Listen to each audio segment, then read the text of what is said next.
Hello সবাইকে, সবাই কেমন আছো? আশা করি ভালো আছো। আজকে আবার আরেকটা নতুন ভিডিও নিয়ে চলে এলাম। সেটা হলো, এটা কী বলো তো, এটা হলো মাছের ডিম। মাছের ডিম খেতে কিন্তু সবারই ভালো লাগে, আমার তো খুবই পছন্দ। তার জন্য এই মাছের ডিমটাকে একটু হলুদ নুন মাখিয়ে তেলের উপর দিয়ে ভালো করে ভাজা ভাজা করে নিলাম। সেটাকে একটু তেলের উপর পেঁয়াজ কুচি, লঙ্কা কুচি দিয়ে সেটা একটু ভালো করে নাড়াচাড়া করে তার মধ্যে আলু পিস পিস করে কেটে দিয়ে ভালো করে হলুদ নুন দিয়ে সেটাকে একটু ভালো করে ভাজা ভাজা করে নিচ্ছি। তারপরে ওই যে ভেজে রাখা যে মাছের ডিমটা দেখতে পাচ্ছি, সেটাই আর কি এই আলু ভাজার মধ্যে দিয়ে দেওয়া হবে। এই আলু ভাজার সাথে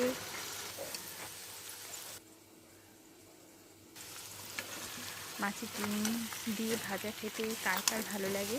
আমার তো খুবই ভালো লাগে। তোমরা কিন্তু সবাই